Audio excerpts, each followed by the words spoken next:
એક ઘટના સામે આવી કે જ્યાં અત્યંત જર્જરિત જૂની શાકભાજી માર્કેટનો સ્લેબ તૂટી ચૂક્યો છે।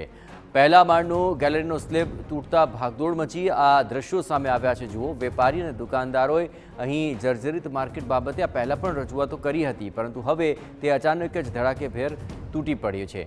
આ ગેલેરીનો સ્લેબ તૂટતા ત્યાં ભાગદોડ મચી ગયા અને આ આખા વિસ્તારની અંદર આપ જુઓ કે ઘણી જ જર્જરિત એવી ઇમારતો જોવા મળી રહી છે।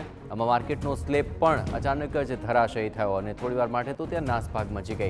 આખી ઘટના અહીં સીસીટીવી કેમેરામાં કેદ થઈ છે અને આ જર્જરિત એવો ગેલેરીનો સ્લેબ તૂટ્યો અને ભાગદોડ મચી ગઈ। પહેલા માળનો ગેલેરીનો સ્લેબ હતો અને તે અચાનક જ તૂટી પડ્યો હતો। વેપારી અને દુકાનદારોએ આ જર્જરિત માર્કેટ બાબતે અનેકવાર રજૂઆતો કરી છે, પરંતુ તેને લઈને કોઈ નક્કર કાર્યવાહી ન થઈ। વધુ વિગતે વાત કરવા જોડાઈ રહ્યા છે ટીવી 9 સંવાદદાતા નિલેશ ગામિત। નિલેશ, આ અંગે રજૂઆતો થઈ પરંતુ કોઈ કામગીરી ન થઈ, તેને કારણે જ આખરે આ દ્રશ્યો સામે આવી રહ્યા છે। શું ઘટનાની વિગતો છે અને હવે આ મામલે કોઈ સ્પષ્ટતા અપાઈ રહી છે ખરી?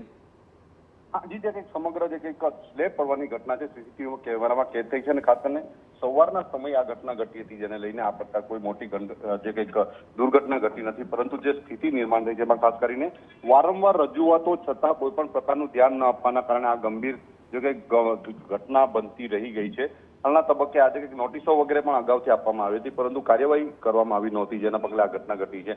જે કંઈક દુકાનદારો છે, જે કંઈક એમના માલિકો છે, સંચાલકો છે, એમના દ્વારા પણ કોઈ કંઈક ગંભીરતા દાખવવામાં નહોતી આવી, જેને લઈને હવે જે કંઈક કયા પ્રકારની કાર્યવાહી થાય છે એના પર સૌ કોઈની નજર મંડાયેલી છે। જયેશ, આભાર નિલેશ। તમામ ગતિવિધિઓ પર આપ નજર રાખતા રહેજો। જોવાનું રહેશે કે આવી જર્જરિત અને જૂની ઇમારતોને લઈને જે રજૂઆતો થાય છે તેને લઈને કોઈ કાર્યવાહી થાય છે કે કેમ, કારણ કે અહીં તો કાર્યવાહી થઈ નહીં અને તેને લઈને આ દ્રશ્યો અત્યારે સામે આવી રહ્યા છે કે અચાનક જ ગેલેરીનો ભાગ ધડાકાભેર તૂટી પડ્યો।